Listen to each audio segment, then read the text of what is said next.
Okay, so I'm going to go ahead and call this. First of all, I want to thank everybody for taking the time to join us for this regular session board meeting. And just be patient with the board because this is our first, this is the first day we've done Zoom meetings. All right, so at this time, the chair would like to call the March 25th, 2020 meeting to order at 6:50.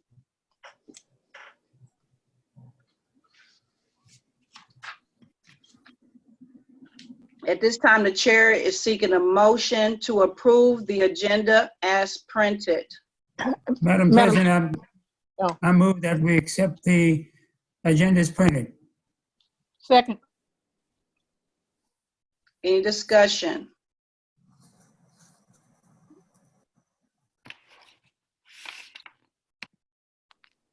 All right. Director Brooks. Aye. Vice President Reagan. Vice President Reagan. Director Watry.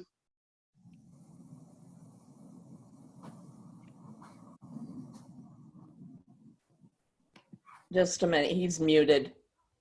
I'll try to unmute him. Or maybe he needs to unmute himself. Thank you. There we go. All right. Hey. Director Abram. He's muted, I'll unmute him. There. Aye. There it goes. Thank you. Hey. Director Carter. She also is, there we go. There we go. Aye. Can you hear me? Yes. Yes. Okay. Okay. And chair votes aye, motion carries. Director Graves, aye. Director Graves? Yes. Director- Can you hear me? Yes. Vice President Reagan?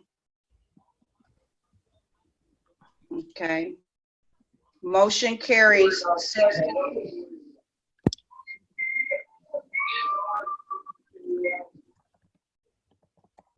Motion carries 6-0. At this time, the chair is seeking a motion to adopt the February 20, 2020 regular session minutes. Board of Education, have you had an opportunity to review the February 20, 2020 minutes? Okay. Madam President, I move for adoption of the February 20, 2020 board meeting minutes.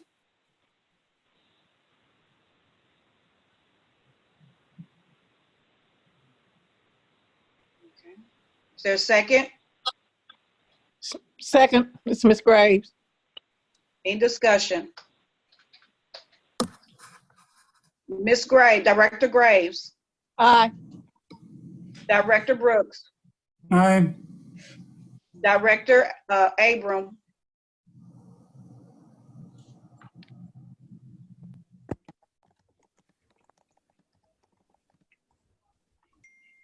Director Abram,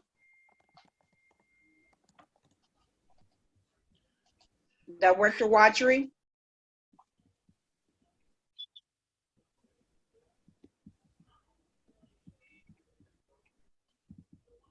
Well, they got Director muted Watry? again, I'm not sure why.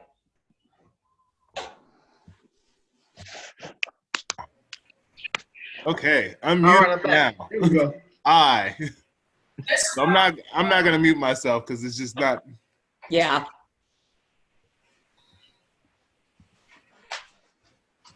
Okay, Director Watry, Aye. Director, Vice President Reagan, His phone's muted. Director Carter, Aye.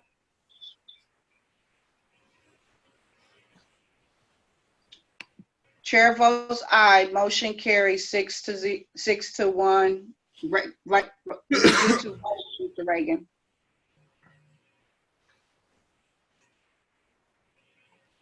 He's still Okay. muted.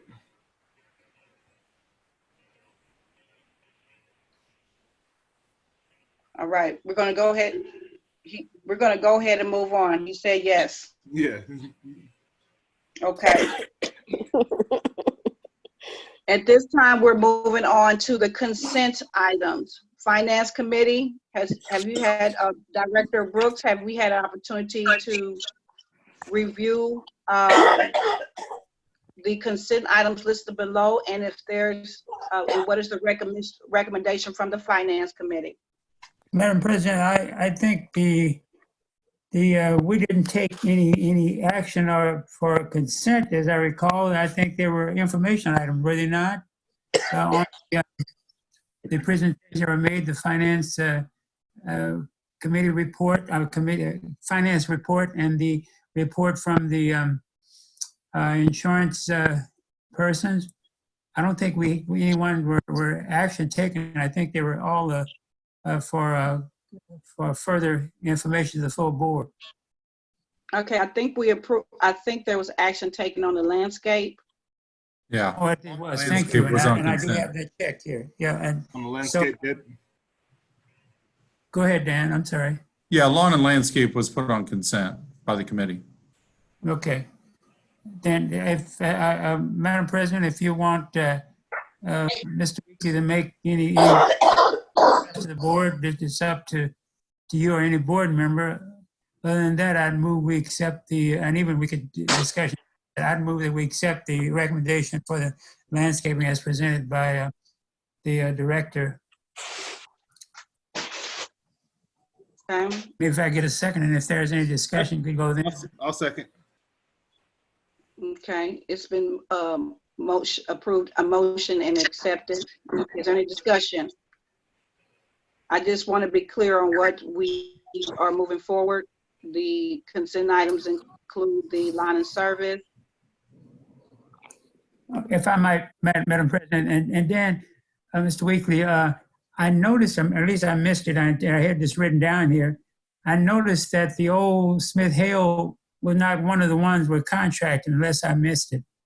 No, that's correct. Actually, we're still, our guys are still mowing Johnson, Symington, and Old Smith Hale. Yeah, I noticed. Okay. So those are the three buildings that we'll still maintain the lawn on. It was the buildings that have occupied, we'll have the lawn and landscape folks take care of. Okay. And that's the Thank same you. as last year as well. Okay. Madam President, this is Donna Payton. I have a question, please. Yes. The consent items that are listed are 4 through 7. Or 4 through 5. the requested bills for approval, the removal of the required workday, which was presented to the committee by Casey Clapmeyer and was approved to go to consent. Mm-hmm. The lawn and landscape was approved to go to consent. And the contracts, which are always under consent. If we don't vote for them, all of these under consent, the agenda would have needed to be amended. I don't know how to proceed if we're going to now amend the agenda. No, we're not going to amend the agenda. We are just going to, if is Casey online? Well, hold on a sec. Can we, can I ask, Madam President, can I ask for Director Brooks to amend his motion to accept all consent items as the lawn and landscape bid is on all consent items for 4.0? Yes. I'd be more than happy to do that. If the seconder, whoever that was, would accept that, I would accept the amendment. I'll second. All right. Discussion. So we're going to go ahead and accept all these consent items. All right. Vice President Reagan.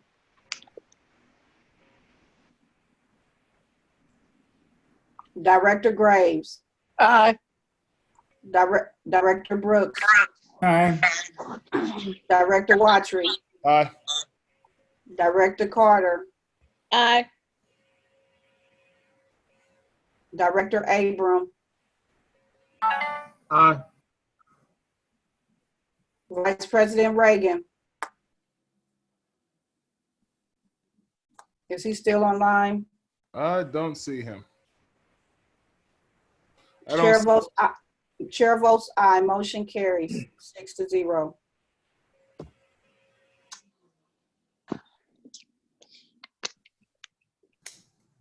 All right, moving on to new business items. Mrs. Shelley? Yes, I'm here. Okay. Okay, so the financial report for February of 2020. You'll see the working budget for revenues is still sitting at 9.5. The February receipts, we received in a little over 9 million. Year to date, we're sitting at 60.9 million, and the remaining received is 29.5 million. And percent of funds received so far this year at the end of February were 67.3 compared to 66.9 this time last year.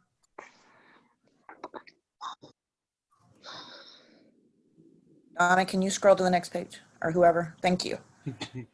Expenses for February, the working budget is at 85 million. The February expenses were 6.9 million. Year to date, we're sitting at 48.5 million. Remaining budget to be spent 36.4 million.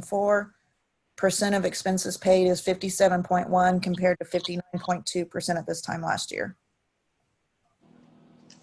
There's just 2 budget revisions, and this was an add to both revenue and expenses. We received a legacy grant through student services of 18,749, and then the federal high needs fund that we get every year is 22,396. And there were no budget changes that affected the fund balance in February. And if you scroll down to the very last page, nothing's changed on the TIF. So the invoice is still as it was when I presented it. Right now we're projecting an ending fund balance of 14.627 and a 19.04 for next year. I did want to note that we received a letter from Jackson County, and we have $2.3 million worth of protested taxes right now. So they have 90 days to file suit. If they don't, then we'll receive that money. We should be receiving that in June if no one files suit for their taxes. Anyone have any questions on that for me? Somebody needs I to do, mute Madam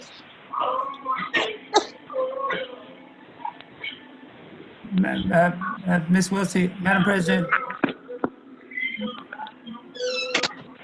Madam President. Are you able to hear me?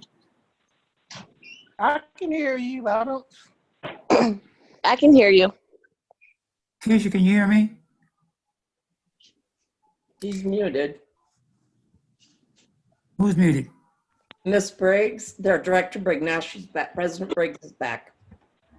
Oh, okay. I just want to ask Ms. Wiltie, this whole downturn that's occurring nationwide, worldwide,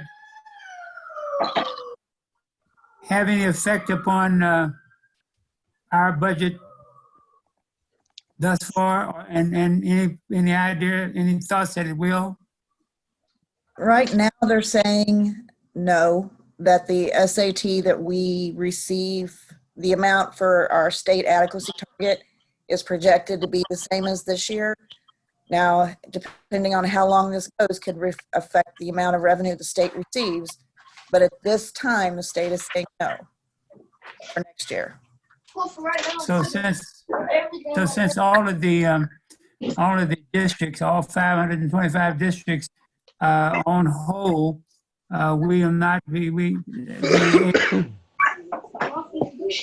They're not taking our attendance against us. Is that what you're asking me? So yes. yes, the attendance should not affect our revenue that we receive for state funding, according to Commissioner Van Dever. So the only thing that could affect it, I would see, would be the state not receiving in the revenue that they're expecting, and then that would affect the funding that they're able to give through the state. But at this time, they're not expecting that to happen. Okay, all right. Thank you, ma'am. Thank you. You're welcome.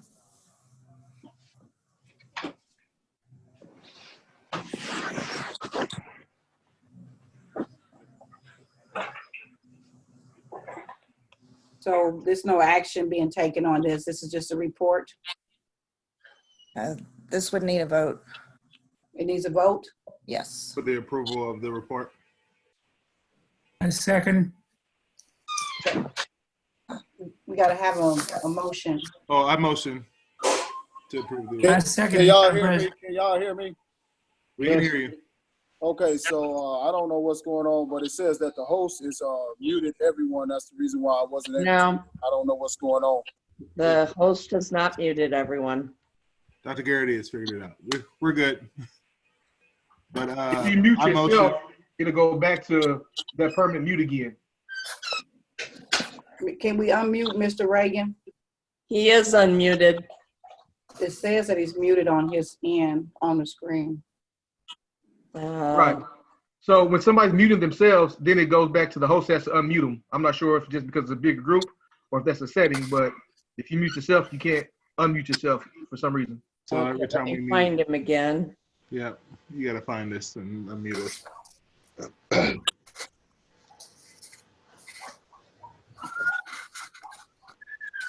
No, I'm just gonna. Thank you. Now, yeah. Once I mute, I can't mute, so I'm not gonna mute myself no more. So Ms. Franklin, I hope you don't have anything to say.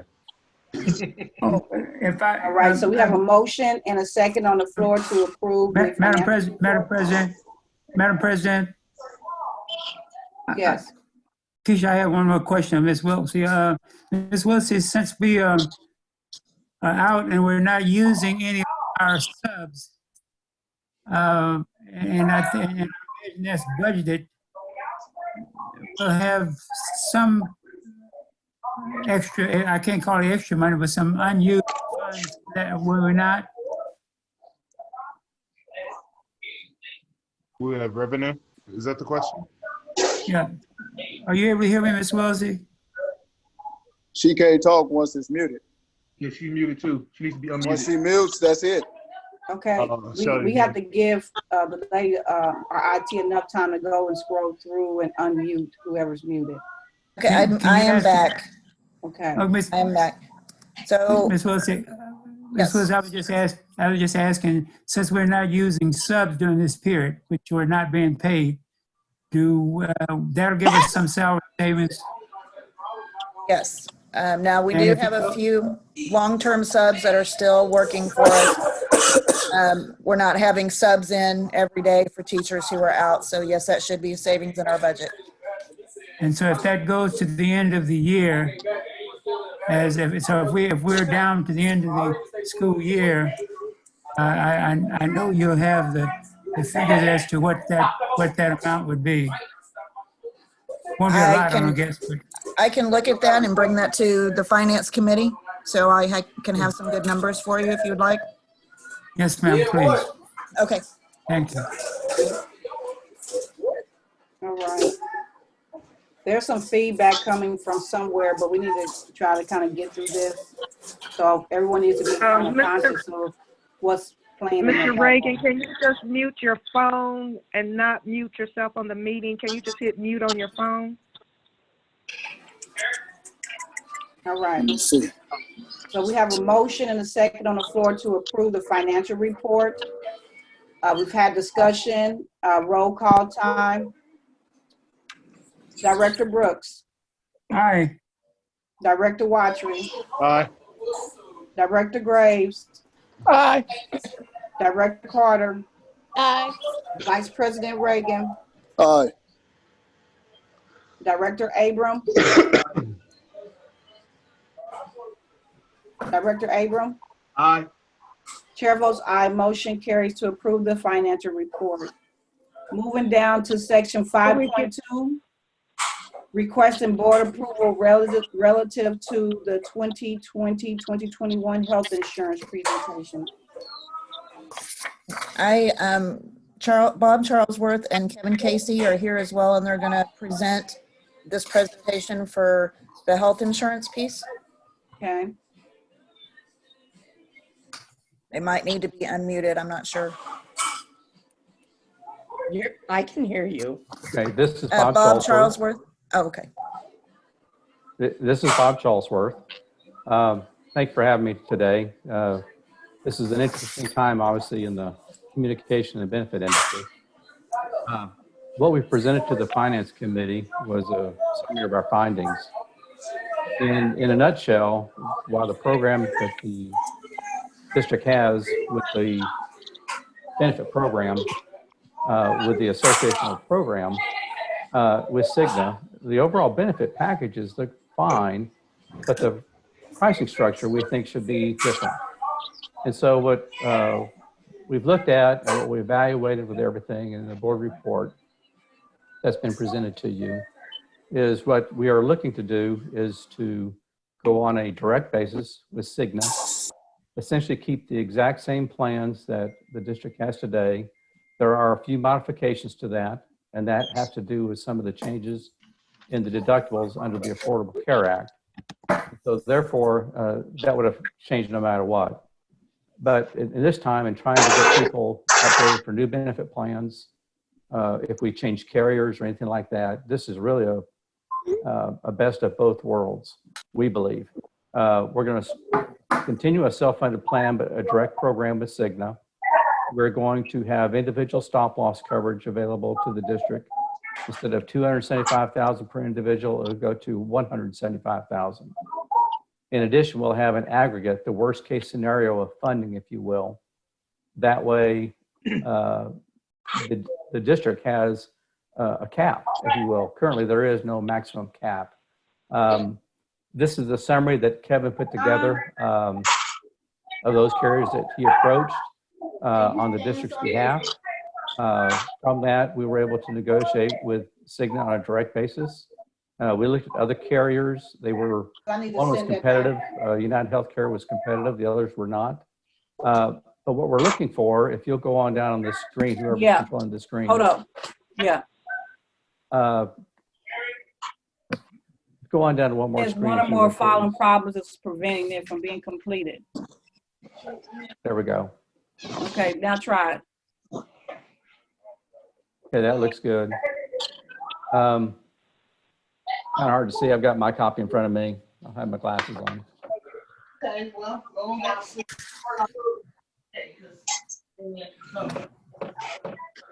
I think it was one more up, if I'm not mistaken. Are you wanting to look at the numbers? We're going to look at the funding numbers, which is down a little bit further. Just right there. I'll stop on that one page, if you would. Go up to page, it'll be page right there. Go back down. Yeah, that one's fine right there. This is the stop loss overview that we've got. As you can see, 275,000 per individual. We're looking to make 175,000. So not as much as on the district to absorb in any claim. We're also adding what we call an aggregate insurance stop loss, which is not currently provided. That way, as a worst case scenario, the district has protection on the top end in any given year. And as you can see toward the bottom of that page, and it's fairly hard to read on this screen, we're implementing some unique things, the free telehealth visits for your members, the $100,000 wellness fund that we're going to be able to actually design specifically for the district.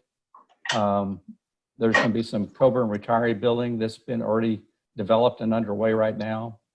Have one-on-one meetings when we can, also virtual meetings if we need to. One of the benefits of not changing carriers or really modifying the plans is that the plans are already known by the employees. And so this is going to be a positive move, we think, on behalf of the district. If you'll scroll down one more screen, please. This is just a kind of a clarification of some of the stop loss protections that we've talked about on an individual basis, again, going down for the district, as well as an aggregate, what they call an aggregate, which is on an annual basis. So this is something that's not currently enjoyed by the district and something that we think is going to be very important to at least know your top end at risk. Go ahead and go to the next page. And I think it's going to be the one after this, option 2.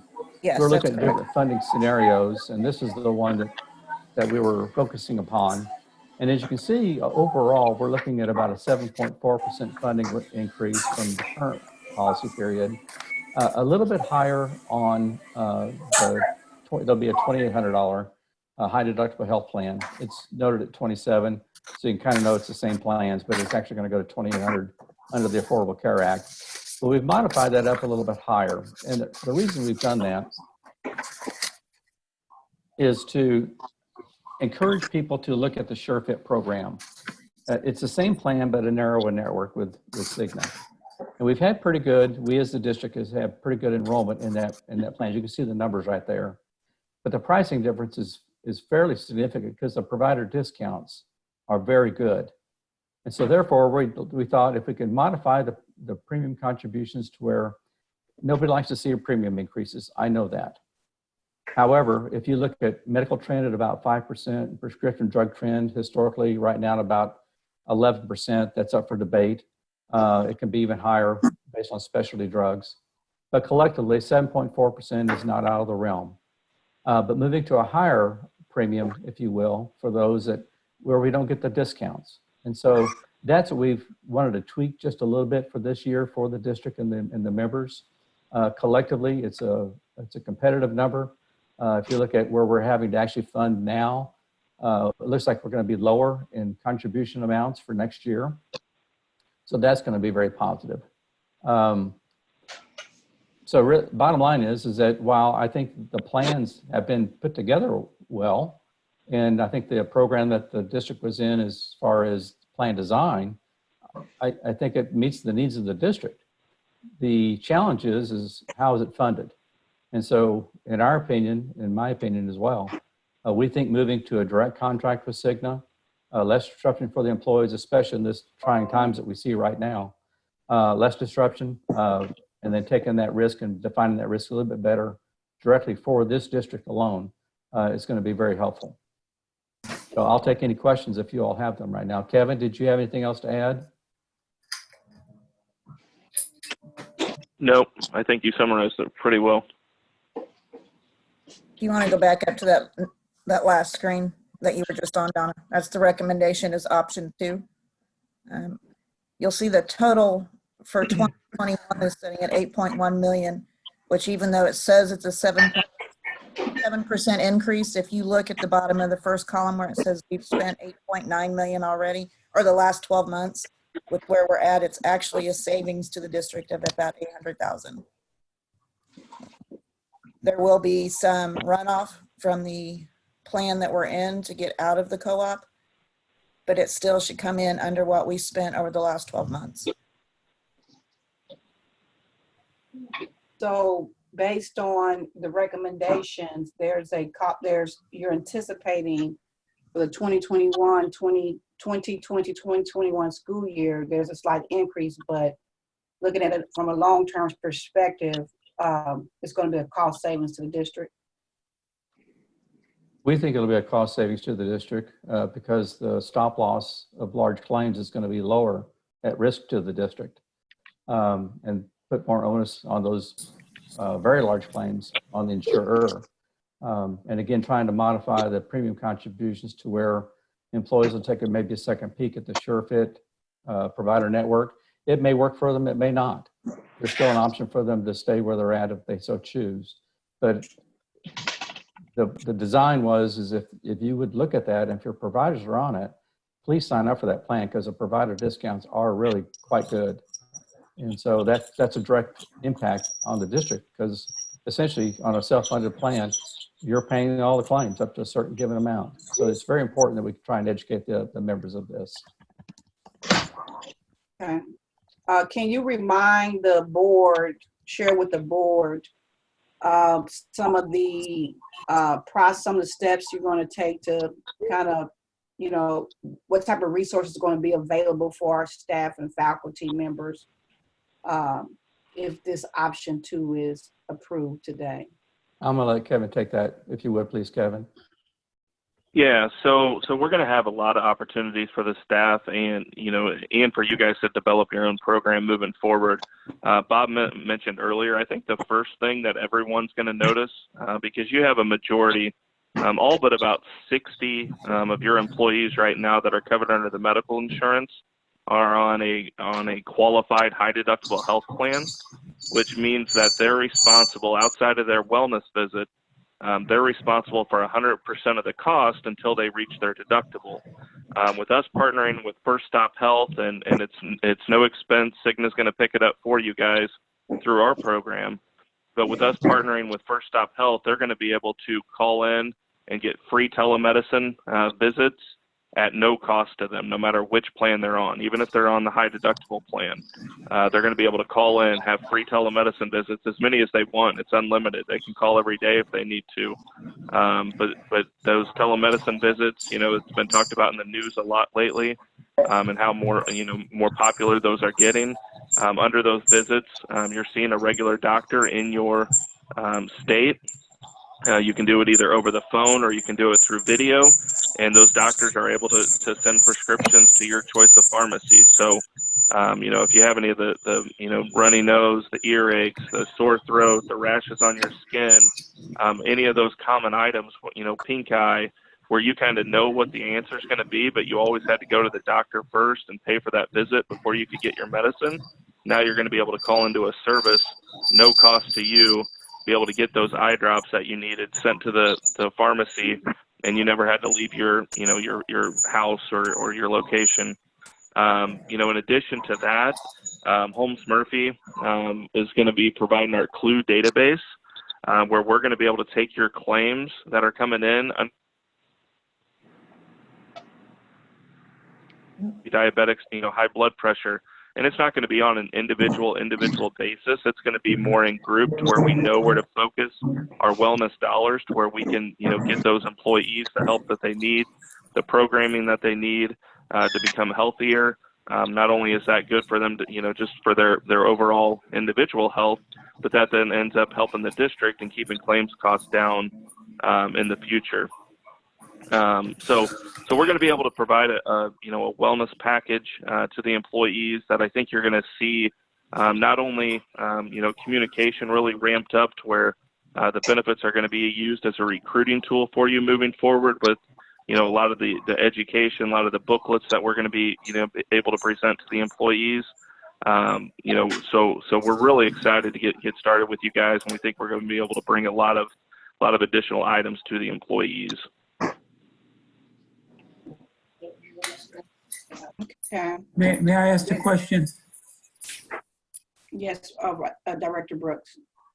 Has the teachers' organization bought into this? They were not part of the conversations on this. I'm sorry? I don't believe they were a part of the conversation on this. Well, isn't it a little unusual that those who are affected by this the most aren't part of any input or questions or? Well, I don't know if times where you don't. What's the experience been in the past? well, as we explore our options, we were looking to make the best financial decision for the district. And so with a cost savings approximately of $800,000, we felt like this benefits the district as a whole. And so staff are included in the process as they select their plans and which plan works best for them. So there are multiple plans that they can choose from. But as we went through the process and put out the RFP, the whole purpose was to ultimately save the district money because of what we were spending on health insurance over the last 5 years. Of course, one of the key questions here. I'm sorry, I didn't mean to interrupt. Vice President Reagan. Well, I was just wondering, I know that we have already brought in the teachers already. And my question is, that would be something that, they would probably want to negotiate in. No. I mean, I'm just saying, would that be a violation or anything? Or? No. No, it's not a violation. Okay, I want to make sure. It isn't. I'm a teacher. Oh, thank you, Ms. Graves. I appreciate you. Yeah, it isn't. If possible, can you speak to the sessions that will be provided to the teachers, to the informational sessions. If you can briefly speak to how we're going to go about, if approved, if this option is approved, those informational sessions that are going to be provided to our teachers and staff. Do you want me to take that one, Bob? Yeah, go ahead and take that one, Kevin. Yeah, so the informational sessions, given the current situation that we have, the teacher's not at the workplace. Ideally, we would like to go out to the workplace, meet one-on-one, face-to-face. We would like to do group meetings before that, where they can really have all the information, be able to digest it, and be able to come to those one-on-one meetings with some clear questions that they may have that directly impact them. And without us being able to get in front of them in person, we want to, if that's not going to be a possibility for the open enrollment time period, which has to be, I think it's going to start April 27th and go through about the second week in May. So if that's not going to be an option, that would be our first option, is to do it all face-to-face, do a group meeting for every building, and then have the counselors come out one-on-one and be able to answer questions in that 30-minute session. If that's not possible, what we would suggest is to do multiple conference calls, or we can put together a voice over PowerPoint that can be sent to all the teachers, give them all the information about the plans, the pricing, about their entire benefit package, let them digest that information, and then the enrollment firm that we're going to be partnering with, that's going to cost nothing for you guys. They have a call center in which these employees can call in and talk to the same people that they were going to talk to in person. It'll just be over the phone. But again, we would have people call in, and we would have time scheduled for them, and they'd be able to take that 30 minutes to understand, hey, what network's best for me, what plan's best for me, what questions do we have, because we train all these enrollers on your guys' exact plans, so they'll be able to answer those questions for them in that 30-minute session. I think, again, one of the important things to stress I is will hope that we can provide an opportunity where we can host maybe 3 to 4 Zoom sessions with the schools, and with some form of presentation. We just need to take it virtually. I mean, we're doing it right now as one form of communicating the message to them and them having access to it. Yeah, that sounds great. I'm getting One quite of a the bit of benefits feedback. of this is that it's the same benefit plans, essentially, as currently provided. So if we were changing carriers, I think I'd be a lot more nervous. But with the same carrier, and just essentially the same plans, with a few tweaks and these benefits that Kevin's talked about, I'm much more comfortable, I think, with a change, because really we're talking about a funding change internally, not so much a provider change. Yeah, there's some feedback coming from someone's phone. So I'm getting an awful lot of feedback, and I can barely hear what's being said. Okay. Is there any more questions from the board? No, I don't have any.